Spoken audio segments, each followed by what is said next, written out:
एक बार फिर मैं दर्शकों को बता दूं, हमारे पॉलिटिकल एडिटर देवेंद्र पराशर, जो ये आप एक्सक्लूसिव कॉपी इस वक्त इंडिया टीवी पर आप देख रहे हैं, हमारे संवाददाता, हमारे पॉलिटिकल एडिटर देवेंद्र पराशर ये खबर लेकर आया। सबसे पहले आपने इंडिया टीवी पर ब्रेक होते ये खबर देखी है। इस वक्त कांग्रेस नेताओं के अंदर खुशी की लहर है। पहला रिएक्शन आया, वो आपके सामने रख देते हैं।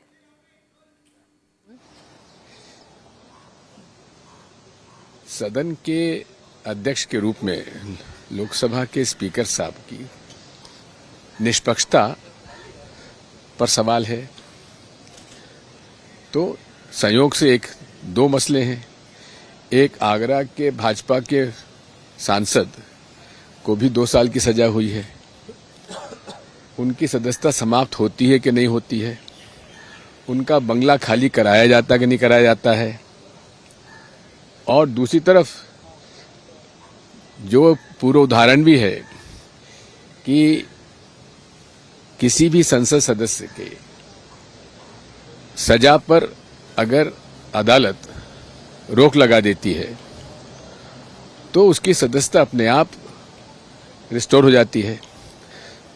तो जिस तत्परता से वो जल्दबाजी में माननीय अध्यक्ष महोदय ने राहुल गांधी जी के मसले पर कार्रवाई की, निर्णय लिया, वही अब देखते हैं कि वो आगरा जो भाजपा के सांसद हैं उन पर और राहुल गांधी जी के रिस्टोरेशन पर क्या निर्णय लेते हैं। लग रहा है कि इसका कंफर्म है कि हो जाएगा या अभी कुछ। देखिए, हमारा तो राहुल गांधी की संसद सदस्यता तो बहाल हो चुकी है। नोटिफिकेशन एक्सक्लूसिव कॉपी इस वक्त आपके सामने है। और दिग्विजय सिंह को आप भी सुन रहे होंगे देवेंद्र, वो तो साथ साथ कटाक्ष भी कर रहे हैं कि जितनी तत्परता राहुल गांधी के मामले में दिखाई, उतनी तत्परता क्या आगरा के जो सांसद हैं, बीजेपी सांसद, उस मामले में भी दिखाएंगे। और देखिए, उसमें निश्चित तौर पर वही कार्रवाई होगी रमाशंकर कठेरिया के साथ भी जो राहुल गांधी के साथ हुआ था। और जैसा कि बार बार हम लोग इस बात को रिपोर्ट कर रहे हैं कि पहले ही कोर्ट के डिसीजन में, और ये राहुल गांधी के मामले में नहीं, उससे काफी पहले ये कोर्ट की तरफ से आ गया था कि जैसे 2 साल या उससे अधिक की सजा होती है, उस जनप्रतिनिधि की सदस्यता उसी समय रद्द मानी जाएगी। बस उसमें थोड़ा विलंब इस बात का होता है कि कोर्ट का वो आदेश संबंधित जो पीठासीन अधिकारी हैं उन तक ये बात पहुंचे। इस केस में राहुल गांधी के साथ वैसा हुआ, रमाशंकर कठेरिया के साथ भी वैसा ही हुआ।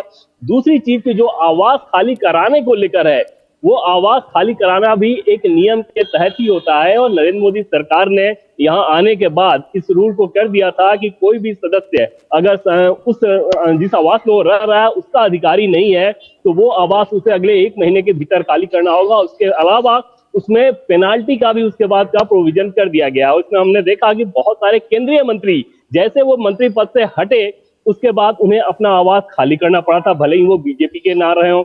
ऐसे कोई संसद सदस्य जो कि चुनाव हारे, उसके बाद उन्हें आवास खाली करना पड़ा। तो उसी नीति के तहत राहुल गांधी के साथ भी वैसा किया गया था। इतना जरूर है कि कुछ केसेस आपको ऐसे दिखेंगे जिसमें सत्ता पक्ष के कुछ सांसद हैं जिन्हें या तो अलग कैटेगरी के कुछ आवास मिला हुआ है, या ये आपको लगेगा बाहर से देखने में कि ये तो अभी सदस्य नहीं है फिर भी इन्हें कैसे आवास दिया गया, लेकिन उसका भी एक नियम के हिसाब से प्रोविजन रहता है, उसके तहत दिया जाता है। ऐसा नहीं है कि मनमाने तरीके से किया जाता है। जी तो देवेंद्र, अब क्योंकि संसद सदस्यता बहाल हो गई है और ऑफिशियल जो नोटिफिकेशन है, सर्टिफिकेट है, वो भी आ चुका है, उसमें भी कोई दो राय नहीं है, तो अब आवास कब तक मिल जाएगा? राहुल गांधी जिस तरीके से अपने आवास को खाली करके गए थे, उसका भी अच्छा खासा कांग्रेस पार्टी ने अपनी उनकी पॉलिटिक्स को सूट करता होगा, उसे खूब प्रचारित भी किया था। लेकिन अब चूंकि संसद सदस्यता बहाल हो गई है तो फिर उन्हें आवास कब दिया जाएगा, और क्या वही आवास होगा जो इन्हें पहले दिया गया था?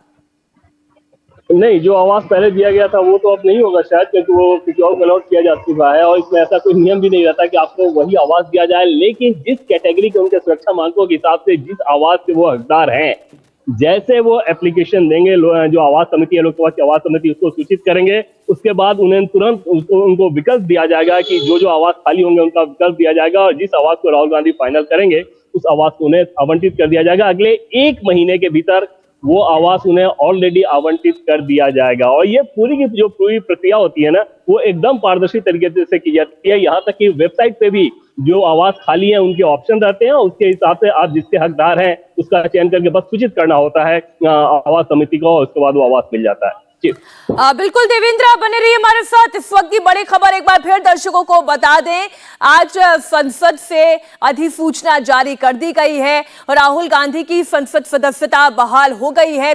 जो एक्सक्लूसिव कॉपी इस वक्त आप देख रहे हैं इस नोटिफिकेशन का, वो सबसे पहले आपको इंडिया टीवी ने दिखाई। ये एक्सक्लूसिव कॉपी आप देख सकते हैं। संसद सदस्यता की बहाली की खबर के साथ साथ कैसे कांग्रेस कार्यकर्ताओं में जश्न मनाया जाना शुरू हुआ, जरा उसकी तस्वीरें भी आप देखें।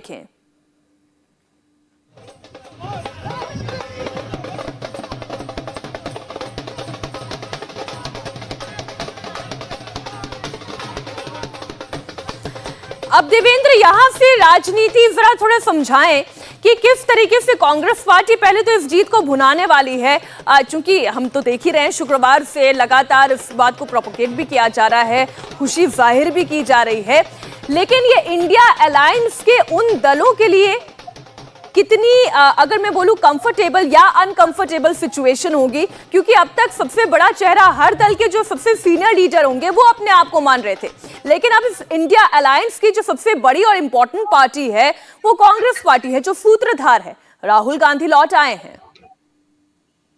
और इसमें मीनाक्षी, आपके जो दो सवाल हैं उसमें से दूसरे सवाल का मैं पहले जवाब दूं। जो अंडरस्टैंडिंग के हिसाब से समझा जा सकता है कि जिन नेताओं को ये बहुत डाइजेस्ट नहीं होगा, उनके अगर नाम रखा जाए तो उनमें सबसे पहला नाम होगा नीतीश कुमार का, दूसरा नाम होगा शरद पवार का और ममता बनर्जी का।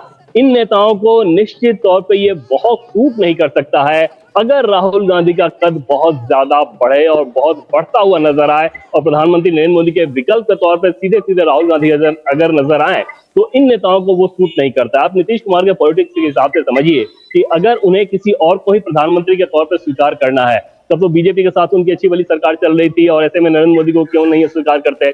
जाहिर तौर पे उससे अलग हुए क्योंकि उनके अंदर एक महत्वाकांक्षा थी। ममता बनर्जी की महत्वाकांक्षा ऑलरेडी आप देखते रही हैं, प्लस उनको ममता बनर्जी ने तो ऑन रिकॉर्ड इस बात को कहा था कि राहुल गांधी का प्रोजेक्शन निश्चित तौर पे बहुत आसान हो जाता है फिर बीजेपी के लिए या नरेंद्र मोदी के लिए, तो वो प्रोजेक्शन ठीक नहीं रहेगा। शरद पवार के बारे में भी कहा जाता है कि निश्चित तौर पे उनकी एक महत्वाकांक्षा है कि आज नहीं तो कल कभी न कभी एक अवसर उन्हें मिल जाए, तो ऐसे सारे नेताओं को सूट नहीं करेगा। लेकिन दूसरी तरफ अगर कांग्रेस पार्टी की बात करें तो कांग्रेस पार्टी के लिए जिस तरीके से ये सब कुछ हुआ वो बहुत उत्साहजनक रहा है। ऐसा मामला जिसमें दिखा ये कि उन्होंने एक जाति विशेष का अपमान किया और उसीलिए उन्हें लोअर कोर्ट ने सजा दी, लेकिन कांग्रेस पार्टी ने इसको प्रोजेक्ट ऐसे किया क्योंकि वो बीजेपी की सरकार के खिलाफ, नरेंद्र मोदी की सरकार के खिलाफ बोल रहे थे, करप्शन के खिलाफ बोल रहे थे, इसलिए उन्हें सजा दे दी गई। लोअर कोर्ट को लेके जब सजा मिली तो उसमें बहुत सारी चीजें कही गई और उसमें फिर अब ये दिखाया जाएगा कि देवेंद्र, मैं लौटूंगी आपके पास। प्रहलाद जोशी संसदीय कार्य मंत्री क्या बोल रहे हैं, जरा ये दर्शकों को सुना दें। जो कानूनी प्रक्रिया है, संवैधानिक प्रक्रिया है, वो प्रक्रिया हमने बिना डिले किया है।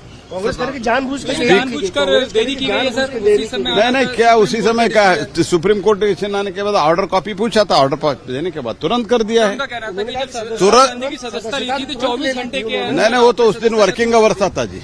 सर राहुल गांधी को आप सदन में आप तो प्रहलाद जोशी को आपने सुना कि जो भी कानूनी प्रक्रिया है उसके तहत सारी चीजें हो रही हैं, इससे आगे उन्होंने और कोई जवाब दिया नहीं। देवेंद्र, आप अपनी बात पूरी करें। कंफर्टेबल सिचुएशन तो इसमें नो डाउट कांग्रेस पार्टी की है ही, लेकिन उनके बाकी और सहयोगी पार्टियों की आप बात कर रहे थे, जैसे ममता बनर्जी हो गई, शरद पवार हो गए।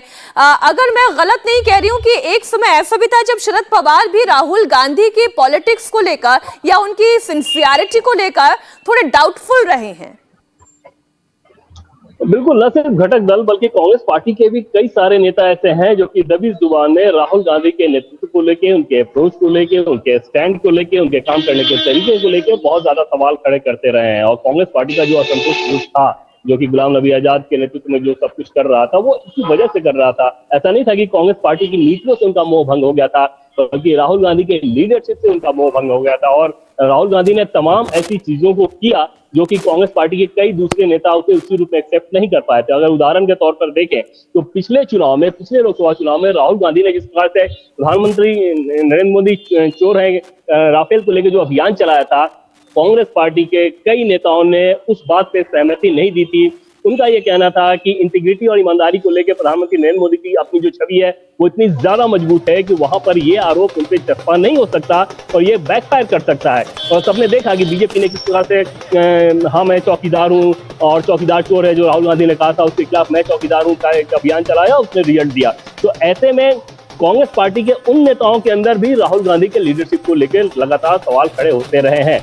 लेकिन अब जिस प्रकार से कर्नाटक की जीत का सेहरा राहुल गांधी के ऊपर बांधा गया, मध्य प्रदेश का जो कैंपेन चल रहा है या छत्तीसगढ़ का जो कैंपेन चल रहा है, राजस्थान का जो कैंपेन चल रहा है, इन सारी चीजों को लेकर और राहुल गांधी के साथ इस मामले में जो कुछ हुआ उसके सहारे राहुल गांधी की छवि को बहुत ज्यादा मजबूत करने की कोशिश की जा रही है। और आपने देखा भी होगा सोशल मीडिया पर भी राहुल गांधी की जो टीम है वो बहुत ज्यादा एक्टिव है, बहुत ज्यादा इनोवेटिव तरीके से राहुल गांधी की कैंपेन पर ध्यान दे रही है। आपने जितनी बातें गिनाए, चाहे वो राजस्थान और छत्तीसगढ़ में चुनाव प्रचार या फिर कर्नाटक में जीत, और अगर इंडिया अलायंस को लेकर अगर हम एक सोच कहें तो ये भी राहुल गांधी की हो सकती है। इंडिया टीवी हर वक्त हर जगह डाउनलोड करने के लिए सर्च करें India TV news Google play store या ऐप स्टोर पर।